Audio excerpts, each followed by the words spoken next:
Kabanata 21. Ang kasaysayan ng isang ina. Nagtatakbong pauwi si Sisa. Nagulong-gulo ang isip. Hindi niya maunawaan ang nangyayari sa kanyang buhay. Lumilitaw sa kanyang isipan ang pagnanais na mailigtas ang kanyang mga anak. Paano? Hindi magtatanong ang mga ina ng paraan kapag ang mga anak ang kasangkot. Nang malapit na sa kanyang bahay, natanaw niya ang dalawang gwardiya sibil. Batid niya ang kalupitan ng mga ito, ang katigasan ng kanilang puso. Hindi sila dumidinig ng mga pakiusap at sanay nang makakita ng luha. Gusto sana magtago ni Sisa, ngunit tinawag siya ng isang gwardiya sibil. Takot na lumapit si Sisa na hindi nakuhang magsalita. Hoy, magtapat ka nga sa amin. Sa imo yung tinatago ang iyong mga anak. At kung hindi mo sasabihin ng totoo, tataligan namin sa puno at babarlin ng dalawang ulit. Ikaw ba ang ina ng magnanakaw? Kasama sa labing ibinigay kagabi sa'yo ng mga anak mo. Ang salapi. Huwag kang magsisinungaling at masasaktan ka. Kunin sana namin yung malaki ngunit nakatakas. Saan mo yung tinatago ang maliit? Ginoo, matagal ko na pong hindi nakikita si Crispin. Inaakala ko makikita ko siya kaninang umaga sa kumbento. Subalit sabi na sa akin roon, Hindi kami makikinig sa iyong mga kasinungalingan. Asa ng salapi ngayon din? Ginoo, hindi po magnanakaw ang mga anak ko kahit sila'y nagugutom. Sanay na po kaming magtiis sa gutom. Kahit halugugin niyo po ang aming bahay at gawin niyo ang gusto niyong gawin sa amin.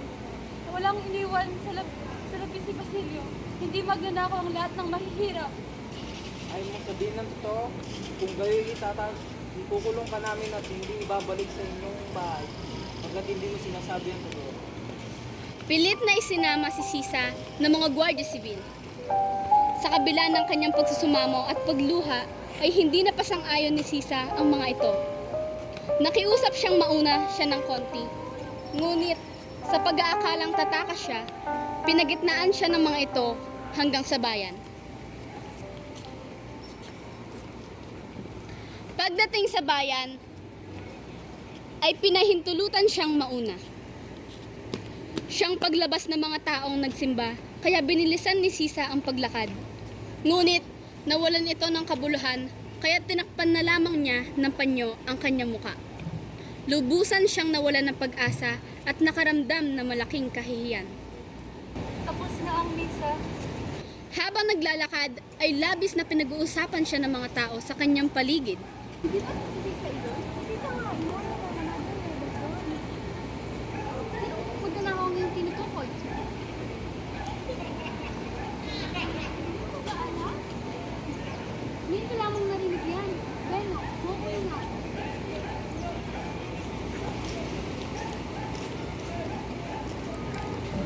Nakapasok siya sa kwartel nang hindi niya namamalayan.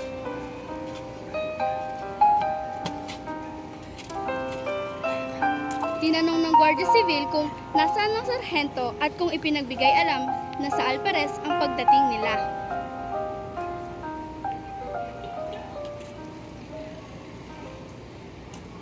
Pagkaraan ng 2 oras na paghihintay sa isang sulok, ay labis na mabaliw na si Sisa kakaisip sa kwartel.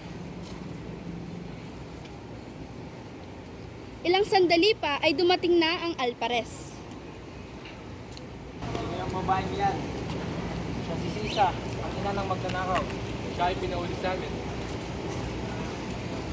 Solo Menteras del Pura. Awalan niyo ang babaeng yan.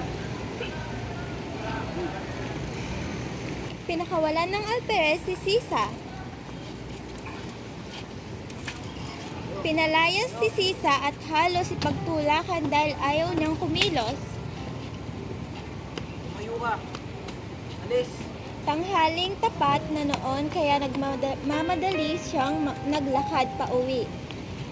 Nang makarating siya sa kanyang bahay,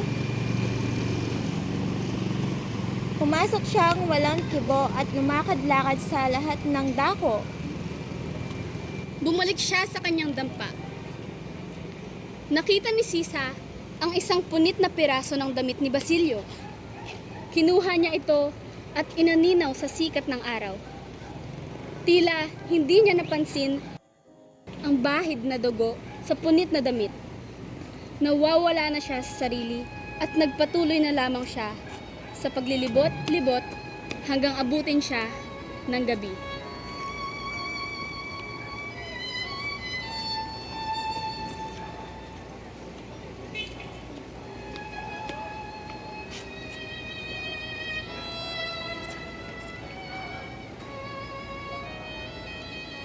Kinabukasan, nakita na lamang si Sisa na paggala-gala, ngingiti-ngiti, umaawit, at nakikipag-usap sa lahat ng nilalang ng kalikasan.